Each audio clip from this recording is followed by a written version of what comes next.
This is Igbo Area TV. Please subscribe to our YouTube channel. Also click the bell icon. I am ready to face trial, Nnamdi Kanu tells judge. The leader of the indigenous people of Biafra, Nnamdi Kanu, on Thursday told the Federal High Court, Abuja, that he was ready to face trial if his safety will be guaranteed by the court. Kanu told the presiding judge, Justice Binta Nyako, through his counsel, Ifeanyi Ejiofor. Ejiofor had told the court that the application to restore the IPOB's leader's bail on so that he could face his trial was filed on April 1. So we have an application for bail filed on April 1, 2019. The application was served on the prosecution and it is ripe for hearing. We urge the court to restore his bail on ground that the court will guarantee his safety when he comes back to the country to continue his trial, he said. On his part, counsel to the federal government, Labaran Shuaibu, who told the court that he was just seeing the process as opposed to the application. Shuaibu urged the court to adjourn the matter to enable them file the necessary processes. Delivering the ruling, Justice Nyako, who adjourned the matter till January 16, said the only way he could guarantee Kanu's safety was to keep him in the prison. She said even judges no longer safe in the country. Even judges are being abducted in the country, so prison is the only safest place for him, she said. Justice Nyako had ordered the rearrest of the leader of the IPOB, Nnamdi Kanu. The judge gave the order in a ruling after revoking the bail granted to Kanu. She explained that the court gave the order because Kanu had failed to appear in court after his bail was granted in April 2017. The judge also ordered that the trial would continue in the absence of the IPOB leader and directed that a bench warrant be issued for his arrest. Justice Nyako had granted Kanu bail on health grounds on April 25, 2017 and asked him to present 3 sureties, one of whom must be a serving senator, a Jewish religious leader, and highly respected person who must own a landed property in Abuja. The judge warned the IPOB leader against granting press interviews, holding rallies, or being in a gathering of more than 10 persons while on bail. She had also warned him that the bail would be revoked if he flouts any of the condition. Well, IPOB followers, I hope you are listening. Do you think it is wise for your leader to come home to continue his trials? Let's think about it. Do you think it's wise? We'd like to hear your contribution because from the information we are getting, it's like he is planning to come home. What do you think? Meanwhile, the leader of the indigenous people of Biafra, IPOB, Nnamdi Kanu, continues his diplomatic fireworks. Here is the leader in Washington, D.C. Somebody said, one day you will sleep in Nigeria and wake up in Biafra. He say.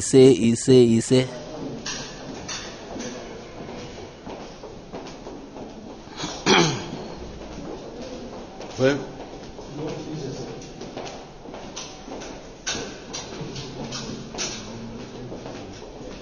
okay.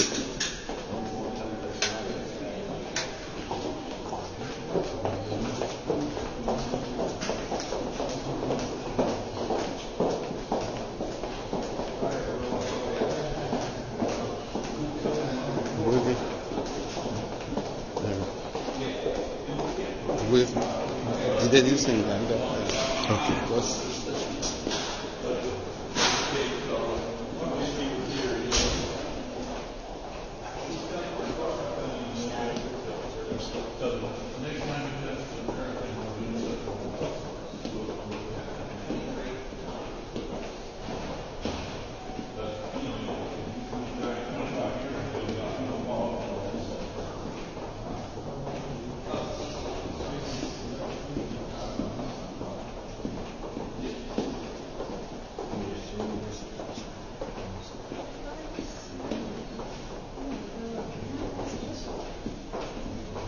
I'm great.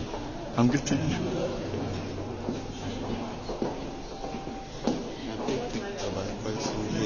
Okay.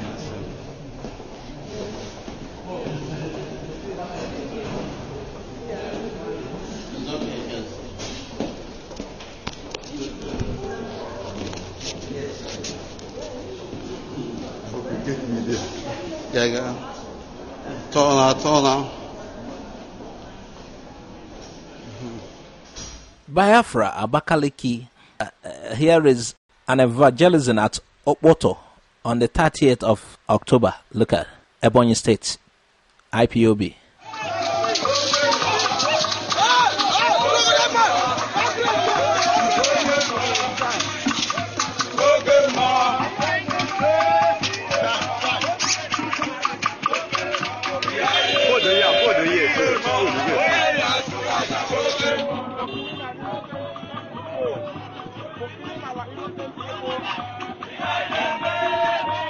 We are IPOB, we are the indigenous people of Biafra.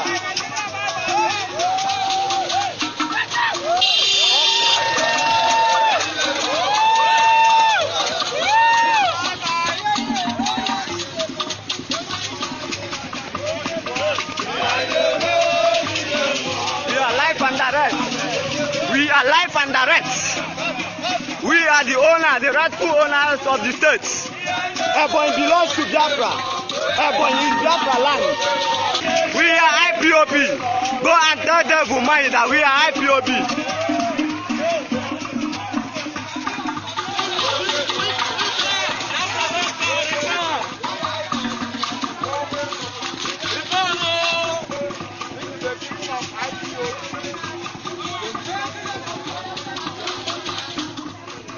This is happening live today, being 30th of October in Eastern local government, precisely at Oboto. We are here live and direct. We are IPOB. We are the indigenous people of Biafra. We are the right owners of the land, and we decide what's happening. These things are getting out of hand. The trailer tanker disaster in Southeast is getting out of hand, and we want authorities to look into it. This one happened on the 31st of October. Imagine the fuel that was spilled on the gutters. We thank God nothing brought about fire at that point. It would have been a great disaster. This thing should be looked into and probed. Why must it be happening constantly now? Meanwhile, Anambra bans fuel tankers from moving during daytime. The Anambra State government has banned daytime movement for fuel tankers in the area. The State Commissioner for Information and Public Enlightenment, Mr. C. Don Adenoba, announced the restriction order on Friday. He said fuel tankers would henceforth operate from 8 p.m. to 5 a.m. in the state. The commissioner said the restriction order followed frequent cases of tanker fire disaster recorded in the state recently. Adenoba added that the speed limit for such trucks will be 90 km per hour. He said the new order will commence on the Saturday, 2nd November. The Anambra State Command of the Nigeria Police Force and all other security agencies have been directed to religiously enforce the restriction order on the movement of trucks carrying petroleum products in the state. They have also been directed to ensure that such vehicles do not exceed the speed limit of 90 kilometers per hour. Any violation of either the time restriction order or the speed limit will be punished accordingly. The protection of life and asset of every person in Anambra State cannot be compromised. All stakeholders, including oil marketers, workers, tanker drivers, and indeed concerned persons in the downstream oil sector, are urged to bear with the state and help to adhere to this regulation, which is met strictly in the overriding public interest. Yes, some part of the work has been done, not all. The fire services in Anambra State has to work fine.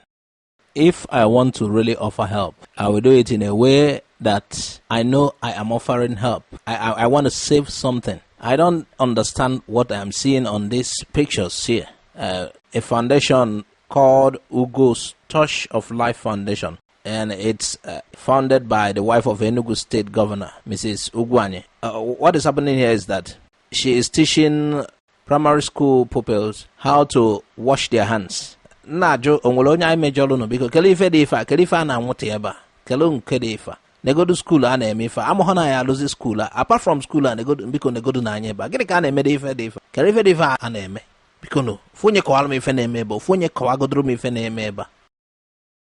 For those ghost workers, those people who will not want to work but receive salaries. Do you know that the present administration in Imo has introduced a clock-in, clock-out mechanism to check ghost workers at various local government areas? Local government workers now sign in and out by electronic thumbprint. Any local government worker who has not received his or her salary up to September is either a ghost worker or she has a personal issue to sort out. The government is determined to restore sanity in all spheres, and it is not smiling at the issue of ghost working. I remember in Lagos, a lady told me how while in Lagos she received salary in Enugu. Yes, in the local government in Enugu. I asked her how, but you are currently in Lagos. How comes you receive salary? Is somebody taking care of the work for you there? She said no, that is how it is done. And she has to, she doesn't go to work, but At the end of the month, she receives salary. She goes to the local government. She has a work to do there, but she's in Lagos. But she receives salary. I frowned at that.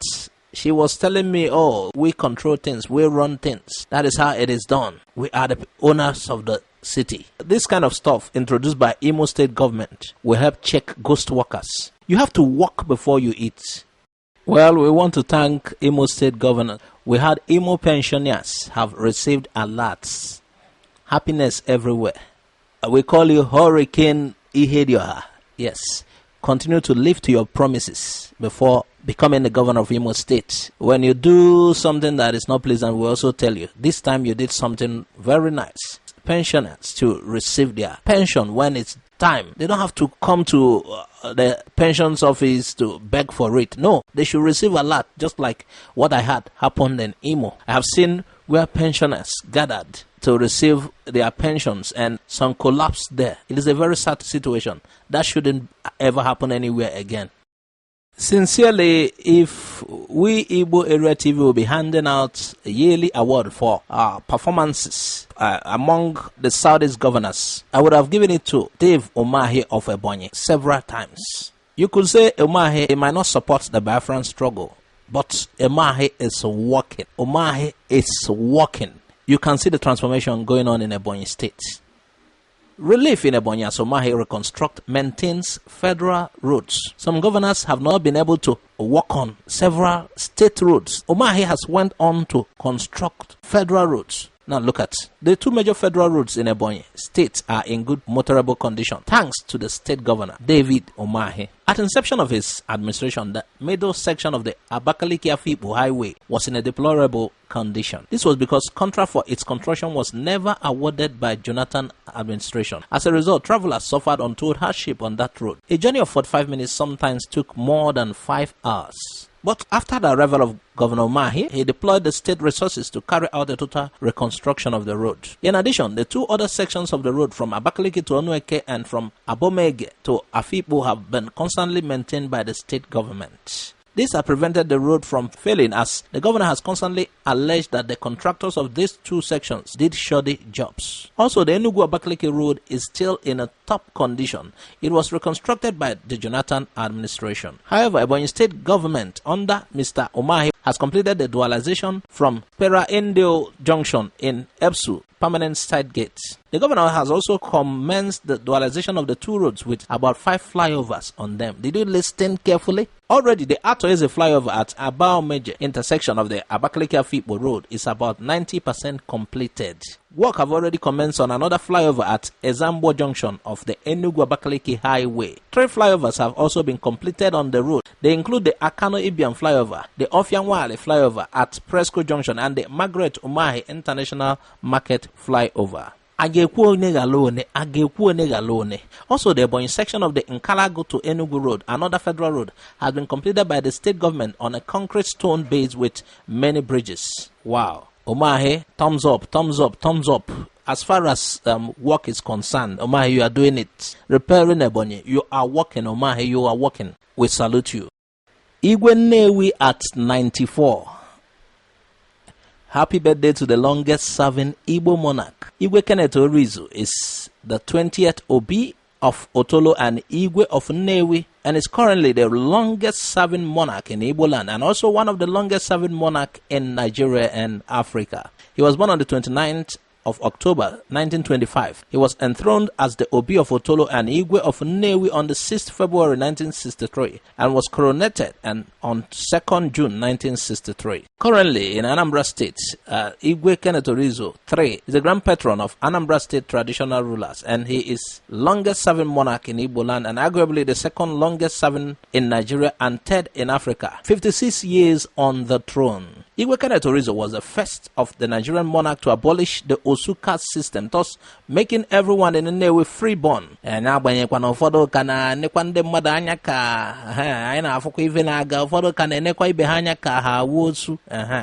truth is, Igwe Nnewi shall kemelu osu na Nnewi. If I na Igwe Nejoka, He also discouraged wastage of resources at traditional marriage and funeral ceremonies by bylaws. He is a fervent promoter of mutual tolerance and understanding among his people, which has brought unprecedented peace and prosperity in Nnewi. May Almighty God continue to bless him with good health as he continues to make history. This was signed by Ebube Brown for Nnewi, Anambra State.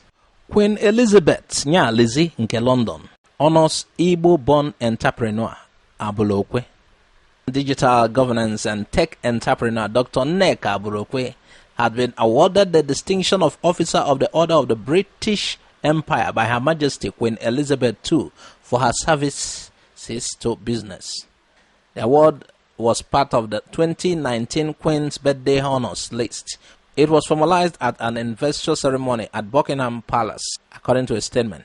Prince William, the Duke of Cambridge, presented medals to Abulokwe and other honorees on behalf of the Queen. According to the statement, Abulokwe, who is the founder and chief executive officer of Micromass Consulting, has introduced an innovative form of governance for the digital world. Wow. She was said to have, in the last 25 years, driven innovative technology and business transformation initiatives for some of the largest multinational digital transformation organizations. Put people first and governance follows. She was quoted as saying, adding, governance should invariably be about winning the hearts and mind of employees and about fostering a culture of accountability. A British Nigerian national, Abulokwe was born in London to parents from Nigeria, Igbo, and Jamaica, and grew up in Nigeria's southeastern city of Port Harcourt. That was where she earned her bachelor's degree in history from the University of Port Harcourt in 1991. She returned to her country of birth the same year to pursue her master's degree at the University of London and later a doctorate in business administration from Cranfield University School of Management. Abulokwe is one of the first black female professionals to sit on the board of a multinational tech company in the UK. She has received many distinguished awards. Highly regarded in the field of tech enablement and governance, she was recently ranked number 4 of the Financial Times top 100 black Asian minority ethnic tech leaders for 2018. We are so proud. We are so proud. We are so proud of you, Nneka Abulokwe. Abba no they carry last, you. Abba can never carry last.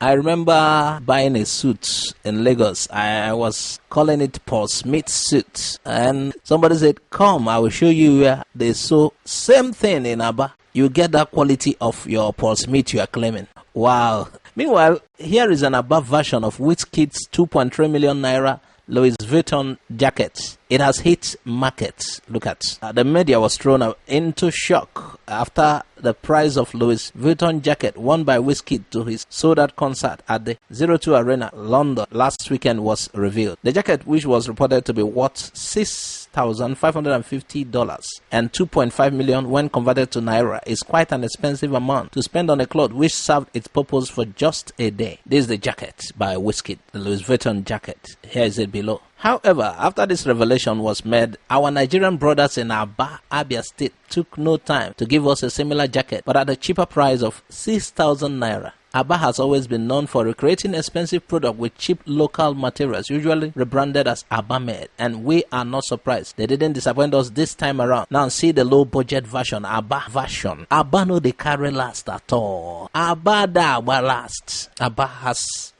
great potentials. The only thing I say banaho angkwana biya ndaba biya abalolo enya umu biya ngolebe angkwana maka engwe na Monday nweta onwe gị na Friday. Ano na golden guinea echiana azu ebe aha. Meanwhile, it's a revenue for the state. Golden guinea echiana azu na aba. I want to return the money you paid me. Duncan Mighty writes Okorocha. Nigerian music star Duncan Mighty, Wene Mighty. You know that guy that sang Wene oh, Wene oh, Wene oh, Wene oh. You know the guy. He told Rochas he wants to return the money he paid him. Nigerian music star Duncan Wene Mighty, also known as Port Harcourt first son, has come on Instagram to cry out to ex-Imo State Governor Wele Rochas Anayo Okorocha. Duncan Mighty claims Okorocha paid him a sum of money for a musical concert which has deprived him of his peace of mind. According to his account, he has been invited to the police station and several threats have been issued to him by some unnamed people. Right now, he has resolved to refund Okorocha the money as was paid to avoid further embarrassment. While the job was going smoothly immediately after you paid, they said you sent them to bring back the money to you. Long throat different from a hungry person. Even if na ordinary pepper I dey sell, I must be good. Wow, Duncan Mighty. Okay, now you sabi how you want do am. Thanks for watching Igbo Area TV. Please subscribe to our YouTube channel. Also click the bell icon. Like our Facebook page. Join our Facebook group. Follow us on Twitter and Instagram. Bye for now.